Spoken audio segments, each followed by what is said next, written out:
The air crackles with anticipation out here at Starbase, a place where the relentless pursuit of spaceflight innovation never pauses, not even for a bit of blustery weather we've grown quite familiar with. But the team here, much like us trying to keep our cameras steady in a Texas gust, just keeps pushing forward.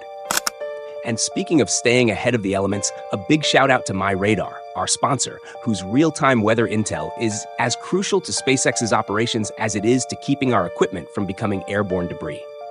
Now, let's talk about Pad B. It's like watching a caterpillar inch its way toward becoming a butterfly, a very large metal butterfly capable of launching things into orbit. The Orbital launch mount, a behemoth weighing in at nearly 1,000 metric tons. That's roughly the equivalent of 33 hefty semi-trucks. Or perhaps a more poetic comparison, about 10 adult blue whales, or even a staggering 710 average-sized cars, has finally been wrestled into its final position.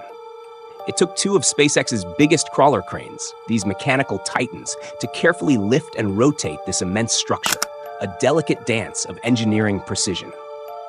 Seeing it finally settled atop the flame trench gives the whole launch site a different vibe, a tangible sense that things are progressing. It's the kind of milestone that makes you pause and recalibrate your perception of SpaceX's ambitious schedule. We can all breathe a little easier, knowing that particular heavy lift is done and dusted. While all that monumental movement was happening over at Pad B, Ship 35 decided to play its part in this intricate choreography. It aced another static fire test, all 6 of its engines roaring to life for a full 60 seconds without so much as a hiccup or an unusual flame color. This successful long-duration burn was exactly what SpaceX needed to see from Ship 35, a confirmation that it's ready for the main event. SpaceX themselves confirmed on X that everything went according to plan. It's almost poetic how the OLM settling into place coincided with this successful engine test. Suddenly, you have a tested spacecraft, a booster that's been through its paces, and a launch mount inching closer to operational status, all aligning just days before the targeted launch window, which, according to the latest Coast Guard notice, is looking at a no earlier than date of May 21st, with the window stretching from 6:30 p.m. to 8:34 p.m. local Starbase time. An evening launch. We'll be right here, cameras rolling, ready to share every nail-biting moment with you. But Pad B, while looking increasingly ready for prime time, still has a bit of growing up to do. It's still waiting for its booster quick disconnect arms, the intricate venting plumbing, and the crucial heat shielding. And the launch tower itself is still missing its ship quick disconnect arm. However, with the foundational hardware now in place, the pace of development can accelerate. If this momentum holds, Pad B could indeed be fully operational within the next few months. Turning our attention to the other half of this dynamic duo, Booster 14-2 is back on Pad A's launch table. Now, this is a significant moment because Booster 14-2 will be the very first Super Heavy booster that SpaceX attempts to refly. It already completed its initial static fire about a month prior, on April 3rd. As we edge closer to the anticipated launch window, the teams will be working at a feverish pace. We're likely to see Ship 35 roll out to the pad next, followed by stacking for what will probably be another partial wet dress rehearsal, mirroring what we've seen in previous flight preparations. After that, we're looking at 2 potential paths. Either everything checks out perfectly and they keep the stack as they intended for Flight 8, or we see one final destack before launch. This time around, there's a sense of added confidence. Booster 14-2 has already proven its mettle with a previous test flight. While some might perceive this as an added layer of risk, it could actually be an advantage. SpaceX even has a special designation for their flown Falcon 9 boosters, Flight Proven. And Ship 35 has now conquered its 60-second static fire challenge. Both of the primary components for Flight 9 have demonstrated their capabilities at full scale, allowing the countdown to stacking and flight to commence in earnest. The overall outlook? Pretty darn good.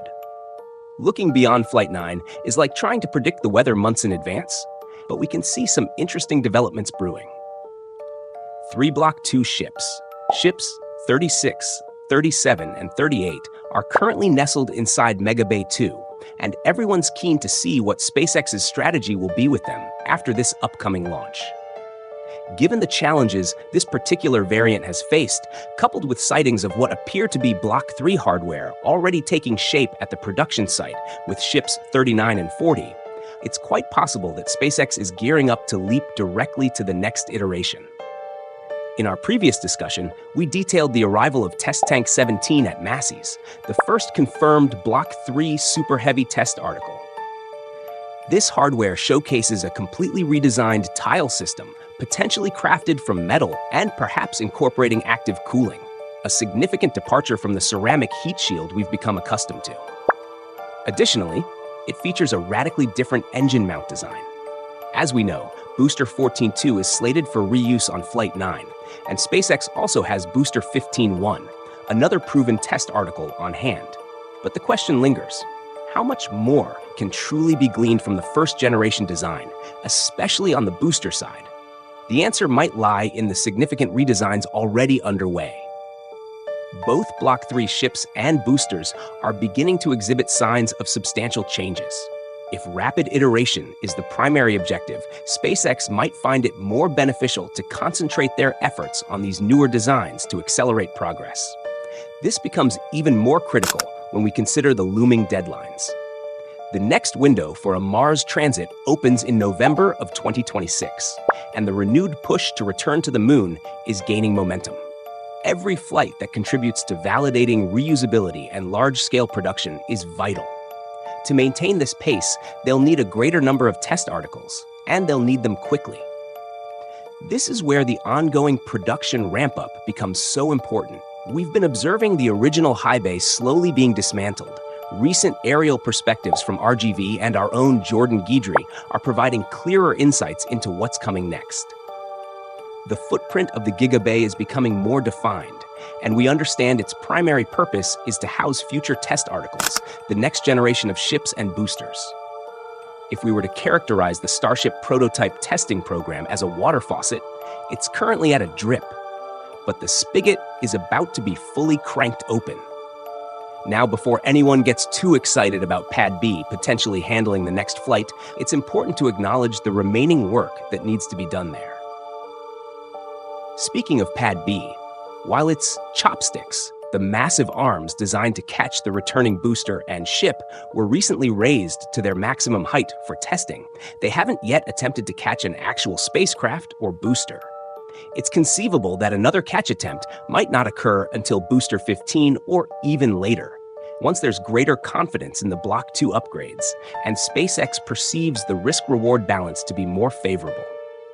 Nevertheless, each successful test and soft landing brings us incrementally closer to witnessing those chopsticks in action once again. And when they do, Starship will enter a fundamentally different phase of its development. But even that's not the complete picture. All of these developments are unfolding under the pressure of real, unyielding deadlines, many of which SpaceX doesn't even set themselves. They have incredibly ambitious goals for Starship, and the clock is ticking. NASA has already shifted the Artemis 3 launch date to mid-2027. To support that pivotal mission, SpaceX must demonstrate cryogenic propellant transfer as swiftly as possible. No pressure, right? Pun absolutely intended. And that's just for the Moon. The next Mars transit window opens in 2026, and we all know Elon Musk's aspirations regarding that celestial body. While it's unlikely Starship will be fully prepared for substantial cargo delivery by then, the pressure to showcase rapid reuse, swift stacking, and interplanetary transfer capabilities is only intensifying. Perhaps a flight to Mars with a landing might be within the realm of possibility.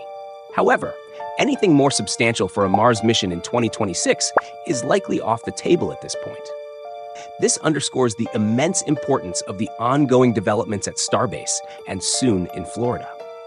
The construction of the Giga Bay, the design evolutions of the boosters, the implementation of new tile systems. These aren't merely technical achievements. They are integral components of a full-fledged sprint toward orbital maturity. What are your thoughts on all of this? Do you feel Flight 9 will be a success? Feel free to share your predictions in the comments below. As for me, I'm going to go ahead and say yes. There, I've put it out there. Before we move on to some truly remarkable news from Axiom Space, I want to take a moment to acknowledge that producing these in-depth analyses is a collaborative effort. Even if you haven't realized it yet, you are a vital part of this team and can easily contribute. By hitting that subscribe button, you directly help improve the channel and ensure you stay informed about all our updates. If you appreciate this content, please give this video a thumbs up. Now, let's shift our focus to Axiom Space, which is gearing up for its 4th private astronaut mission to the International Space Station, a mission that's shaping up to be a truly global event. Scheduled for May 29th, Ax-4 will transport astronauts from 4 distinct nations to low Earth orbit, a rare confluence of international space ambitions. Leading this mission once again is Peggy Whitson, a true titan of spaceflight. With 3 previous voyages to space, over 665 days spent off-world, and the leadership of 2 long-duration ISS expeditions under her belt, Peggy, we salute you. The entire spaceflight community is in awe of your dedication. This time, she'll be commanding a commercial crew that includes India's Shubhanshu Shukla, Poland's Sławosz Uznański-Wiśniewski, and Hungary's Tibor Kapu. All 3 are flying under programs that represent a significant return to human spaceflight for their respective countries. For India, this mission is directly linked to their ambitious Gaganyaan initiative. For Poland, this will mark their first crewed mission since 1980. And for Hungary, it's a long-awaited follow-up to their cosmonaut mission during the Soviet era. The crew will launch aboard SpaceX's Crew Dragon atop a Falcon 9 rocket from Kennedy Space Center's historic Launch Complex 39A. Once they reach the ISS and dock, they will spend up to 14 days conducting a range of research, demonstrations, and outreach activities. Each astronaut brings specific national and scientific objectives to the mission. Shukla will be conducting a series of experiments from ISRO, focusing on the effects of microgravity on muscle atrophy, crop development, and microbial adaptation. Uznański-Wiśniewski is part of Poland's Ignis mission, which includes testing onboard artificial intelligence for processing data in orbit, reducing reliance on Earth-based infrastructure. Kapu's Hunor mission will concentrate on material science and human physiology, further advancing Hungary's capabilities in space-based research. Ax-4 is more than just a research trip. It's a powerful demonstration of how human spaceflight is evolving. Nations that have been absent from orbit for decades are making their return, this time through collaborative efforts between public and private entities. This mission is a key part of Axiom's broader vision to illustrate how commercial platforms can serve as vital launch pads for international crew access. Every seat flown now contributes to building the case for the Axiom Station, which could begin hosting its initial modules as early as 2026. With an experienced vet Air commander at the helm and 3 nations returning to human spaceflight, Ax-4 clearly showcases how commercial missions are expanding the landscape of space exploration. As launch day approaches, it's already shaping up to be one of the most internationally significant crewed flights of the year, offering a glimpse into the future of international partnerships once Axiom Station becomes a reality. On the lunar front, one of NASA's upcoming commercial moon missions has encountered a bit of a snag. A lunar lander being developed by iSpace US is now officially facing a delay until 2027. This shift in timeline comes after the company made a significant alteration to the vehicle's propulsion system. The lander, known as Apex 1.0, was slated to fly as part of NASA's Commercial Lunar Payload Services program. However, following an internal design review, iSpace decided to replace the Aerojet Rocketdyne XR5 engine with Void Aerospace's Void Runner engine, which utilizes a methane and oxygen propellant mixture, a rather substantial change. This decision triggered a cascade of redesigns. Engineers had to reconfigure the engine mount, update the avionics layouts, and rework the thermal protection system.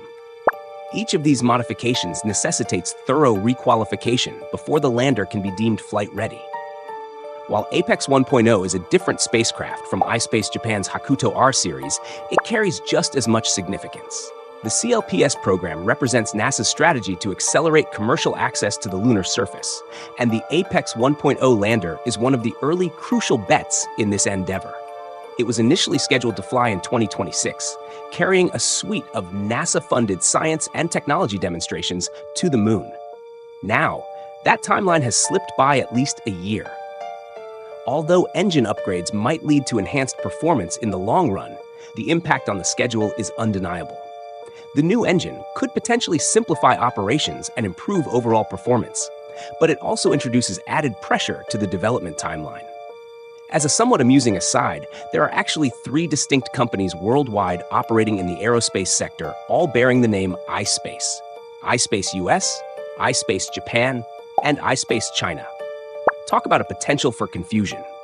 If iSpace US can achieve a successful landing, it will mark a significant step forward for private lunar logistics and a pivotal milestone for NASA's overarching goal of establishing a commercial presence on the moon.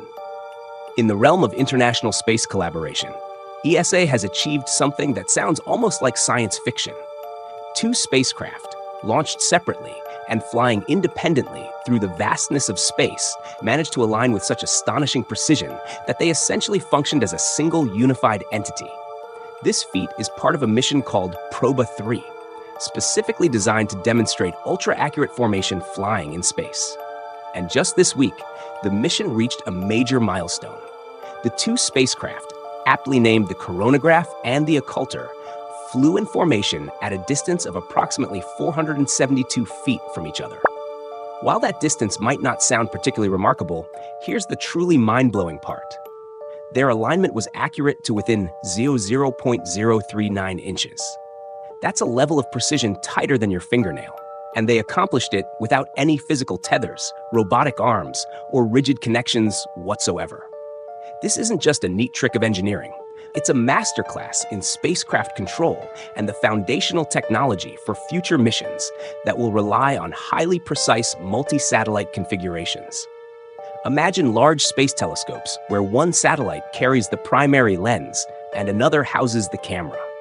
Or consider arrays of telescopes and other detectors distributed across multiple satellites, collecting data from various vantage points and combining it in real time. Picture a vast array of smaller telescopes in space, similar in concept to the very large array here on Earth, but with satellites. Such systems could potentially surpass the capabilities of single-craft telescopes like the James Webb Space Telescope by a factor of 100 or more. In the specific case of Proba 3, this extraordinary level of precision allows the Occulter spacecraft to precisely block out the sun's bright disk, enabling the coronagraph to capture incredibly detailed images of the solar corona, effectively creating an artificial eclipse in space. This technique could pave the way for more advanced solar observatories, unconstrained by the limitations inherent in a single spacecraft. ESA's mission control team is now preparing for even more complex maneuvers, including lateral shifts and even tighter alignments. Again, this formation flying isn't just an impressive engineering demonstration. Think about the possibilities. Modular space systems, larger and more capable observatories, and collaborative vehicles that can dock, detach, and reconfigure themselves on demand in the unforgiving vacuum of space. In a fascinating turn of events, a piece of space history recently made a fiery return to Earth. The object in question was part of Cosmos 482, a Soviet-era mission to Venus that ultimately failed. Cosmos 482 was intended to follow in the successful footsteps of its twin, Venera 8, which did manage to land on the scorching surface of Venus. However, things went awry shortly after launch. The spacecraft failed to escape Earth's orbit and instead became trapped in a highly elliptical trajectory around our planet. And there it remained, circling Earth for more than 5 decades. A truly extended cosmic loop. The fragment that re-entered Earth's atmosphere was likely a component of the descent module or related hardware, constructed from titanium and designed to withstand the extreme heat of the Venusian atmosphere. As it turns out, those robust materials also made it more than capable of surviving re-entry through Earth's atmosphere, even after an incredible 53 years of orbital decay. Officials have confirmed that the returning object posed no safety threat, and thankfully, no injuries were reported. However, this event has reignited interest in the substantial backlog of defunct spacecraft still orbiting our planet. Cosmos 482 is far from alone. Dozens of failed missions, discarded upper stages, and long-dead satellites continue their silent orbits around Earth, patiently awaiting the inevitable pull of gravity to bring them home. This event serves as a poignant reminder that hardware launched into space doesn't simply vanish. Sometimes, it makes a dramatic return, long after the individuals who conceived and launched it have moved on or even passed away. Cosmos 482 was a product of the Soviet Union's ambitious space program during its zenith. It re-entered a world that now includes private space stations, reusable rockets that land with pinpoint accuracy, and spacecraft actively en route to Mars and beyond. It may not have reached its intended destination of Venus, but after all this time, Cosmos 482 still managed to etch its name into the annals of space history. So, if you're as fired up about the future of spaceflight as we are, don't just watch from the sidelines. Join the mission. Hit subscribe, give us a like, and drop your boldest Flight 9 prediction in the comments. The countdown has already begun.